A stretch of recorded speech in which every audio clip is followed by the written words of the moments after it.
Hey everybody, how's it going? Today I'll be talking about a really low investment strategy. It's super easy to get set up. All you really need is Gilded Expedition Scarabs, and the cool part is you can do both Eater of Worlds and Searing Exarch. It really depends on what you like and what's best for your build. And typically we're going to go for Quant. You can, however, go for Delirium to guarantee it every time, but you'll see on the map that you don't really need to. You'll get Delirium most of the time. Now moving over to the tree, I'll have this linked in the description below, so don't worry about it too much. We're going to go up through these nodes, block everything but Expedition, and take some map sustain and get the Delirium nodes as well.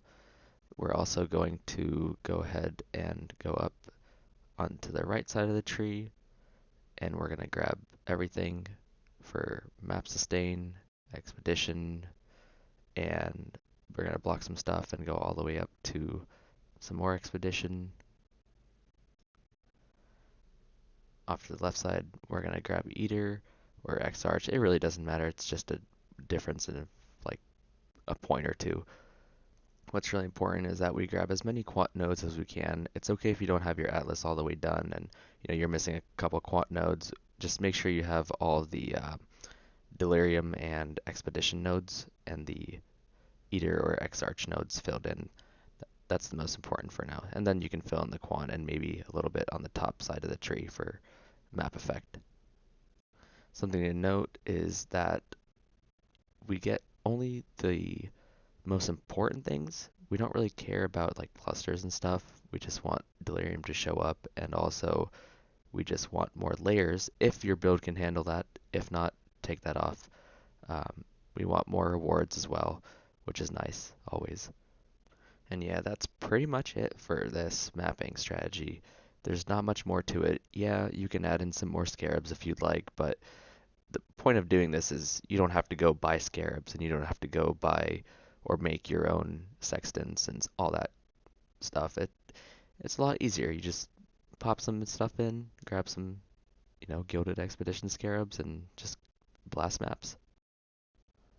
So now we're going to take a quick look at what I farmed in terms of expedition, and a lot of bugs drop actually, a lot more than like Al can go, and it was genuinely kind of surprising.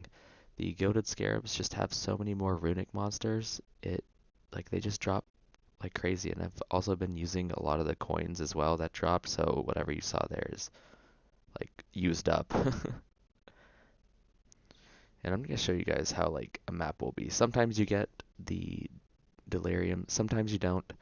Uh, I feel like it's like 70, 80% you get the delirium, and it's really not that big of a deal because you have one or the other or both usually. So yeah, let's go ahead and give that a shot. Also, a quick little thing, when you roll your maps, just make sure they're 20% quality, alk, val, pray for the best, and yeah, the higher the quant they are, the better, but it's okay if they're still like, what, 70, 80%. It's not that big a deal. I've noticed it doesn't make too much of a difference. Also, I haven't tested the full, like, oh, how much you get per hour or whatever, because, it's more for fun, and I've been having a lot of fun playing Delirium.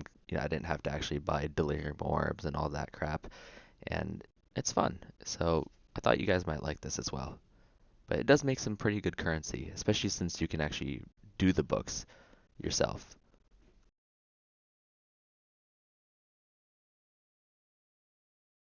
So coming up towards the rewards here, we'll see it pop up in just a second. Yep. And this looks pretty accurate to what you'll be seeing most of the time. I did get like a little extra delirium orbs this time, but you usually get 1 to 3, sometimes 4.